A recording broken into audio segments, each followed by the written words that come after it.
Monetization ba ng Ripple ang XRP para iwan ito?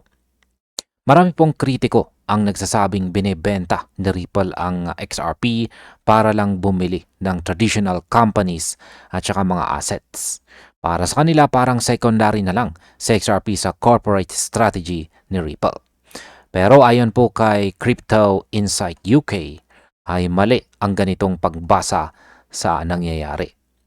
Ang tanong daw ay hindi kung nagbebenta ng XRP, kundi bakit at saan napupunta ang value na ito. Sa pananaw na ito, sa XRP ay hindi ordinaryong cash reserve. Isa po siyang strategic core asset na may asymmetric long-term potential. Ibig sabihin, hindi po siya binebenta para umiwas sa risk, kundi para palakasin ang ecosystem na magpapalakas din kay XRP mismo. Sa ganito pong modelo, ang limited monetization ay parang capital deployment. Ginagamit ito para pondohan ang infrastructure na magpapalaki ng utility ng XRP. Kasama po dito ang regulated liquidity venues, institutional trading access, stablecoin systems at saka tokenized treasury tools. Ang goal ay gawing mas relevant, mas trusted at mas kailangan sa XRP sa real-world finance. Kapag mas gumanda ang infrastructure, mas tumitibay po ang dahilan kung bakit gagamitin sa XRP bilang neutral settlement asset. Para po sa atin, hindi po ito dilution, kundi long-term value building. Ngayon, ay totoo ba ang paratang laban kay Jake Clover? Naglabas si Zach Rector ng video na diretsang tinawag na lies. Yan. Lies daw ang ilang pahayag ni Jake Clover. Hindi po ito simpleng market commentary, kundi personal at professional clarification. Ayon po kay Rector dito, napilitan po siyang magsalita dahil sa misrepresentation at pressure na umano ay ginawa sa kanya. Layunin niya raw na linawin kung bakit wala na siyang connection kay Clover at sa mga business entities nito. Malaga ito dahil malaki po ang kredibilidad ni Rector sa XRP community.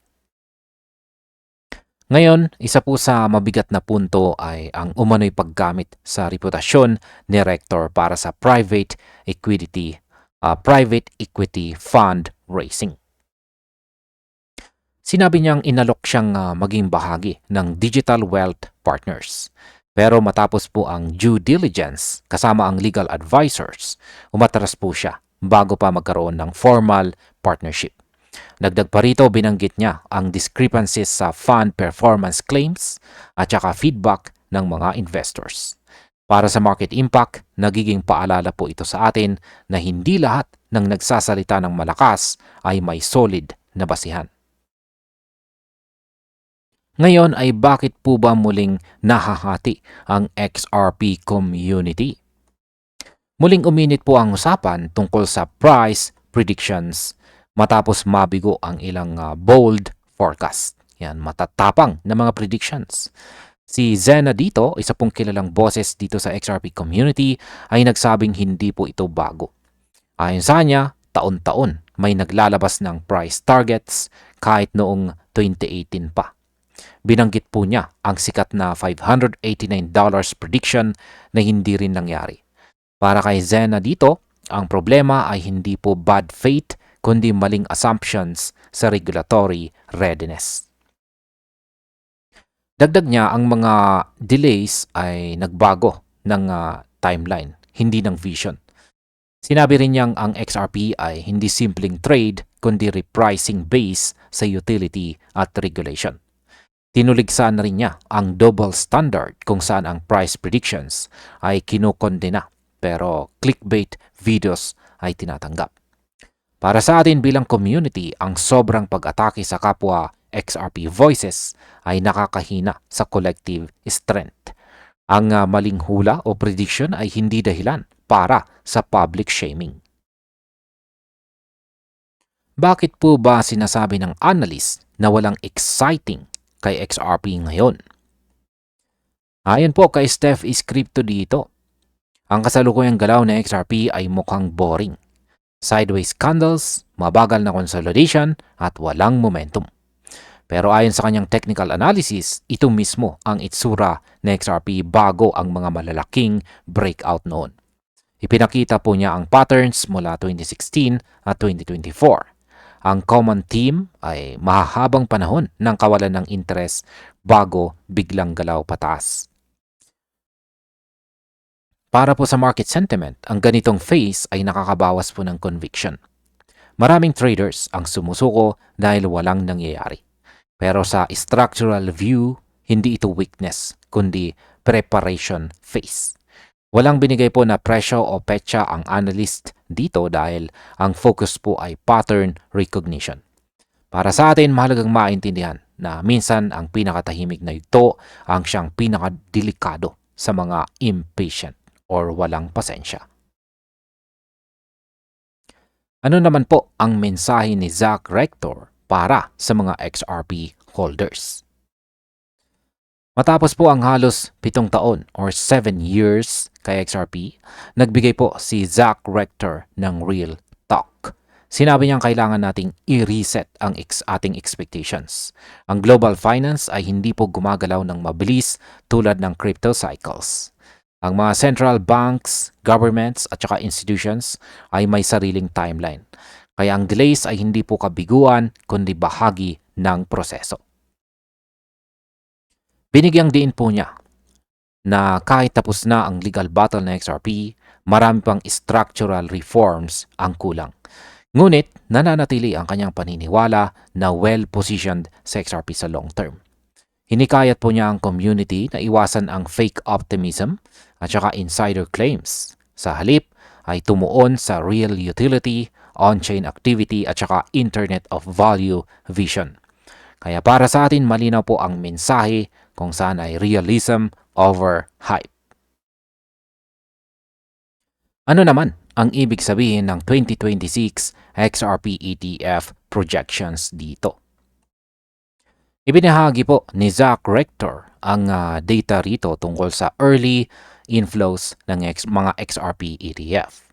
Sa loob ng isang linggo, pumasok po ang humigit kumulang $64 million. Mas mataas ito kumpara sa ilang altcoins kahit may outflows ang Bitcoin at saka Ethereum. Para sa kanya, sinyalis po ito ng capital rotation, hindi po market exit. Unti-unti nang tumitingin ang mga institutions sa diversified exposure. Ayon po sa projections, maaaring lumampas sa 1 billion XRP ang hawak ng mga ETF sa early 2026 at posibleng umabot sa 3 hanggang 5 billion XRP sa buong taon.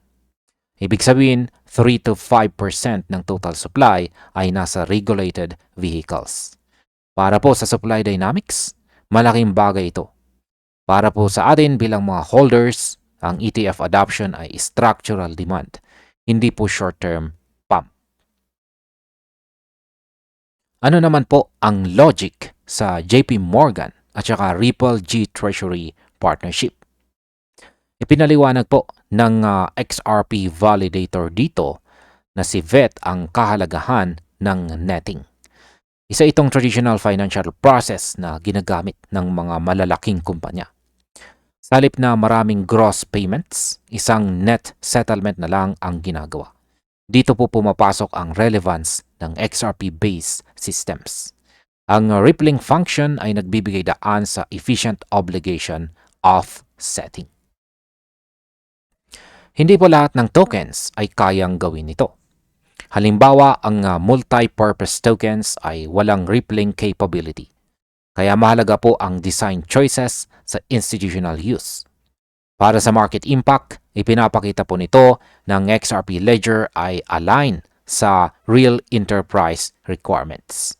Hindi po ito experiment, kundi extension po ito ng existing financial logic. Ngayon ay bakit po ba sinasabing built or ginawa si XRP para sa Tier 1 banks? Ayon po sa mga dokumento na binanggit dito ni Smoke, si XRP ay ginawa para gumana sa loob ng banking infrastructure. May koneksyon na ang Ripple sa mahigit 100 banks sa buong mundo. Sakop nito ang malaking bahagi ng global trade corridors. Mahalaga ito dahil ang Tier 1 banks ay nangangailangan ng scale at saka reliability. Hindi po sapat ang speed lamang. Binibigyang pansin din ng documents dito ang Basel III constraints. Malaking problema ang pre-funded nostro accounts. Dito po pumapasok sa XRP bilang bridge asset. On-demand liquidity ang solusyon sa idle capital. Para sa mga institutions, ito ay balance sheet efficiency na compliant po sa regulation. Ngayon, bakit hindi po agad tumataas ang presyo ng XRP kahit may mga ETF inflows? Marami pong nagtataka kung bakit tahimik pa rin sa XRP kahit may mga inflows. Ayon po sa paliwanag dito ni Cryptos or Us, ang ETF ay bumibili gamit ang OTC transactions. Ibig sabihin, hindi po direktang bumibili sa open market ang provider. Ang mga market makers ay dahan-dahang pong kumukuha ng supply. Resulta nito ay minimal short-term price impact. Hindi ibig sabihin nito na walang demand. Ibig sabihin lang ay controlled ang execution. Mas mahalaga pa nga ang exchange supply kaysa inflow headlines. Kapag bumababa po ang XRP sa mga exchanges, mas humihigpit ang supply. Kaya para sa atin, malinaw po ang aral. Ang patience over reaction sa long-term structure. Sa kabuuan, malinaw na si XRP ay hindi patay at hindi rin instant moonshot. Siya ay nasa gitna ng structural build-out na bihira pong maintindihan ng retail. Ang tahimik na presyo ang madalas na nagtatago ng pinakamalalaking galaw. Kaya para sa atin, ang tanong po ay simple. Handa ka bang maghintay habang ang pundasyon ay binubuo? At hanggang dito na lamang po tayo sa video na ito mga ka-crypto. Maraming salamat sa panonood.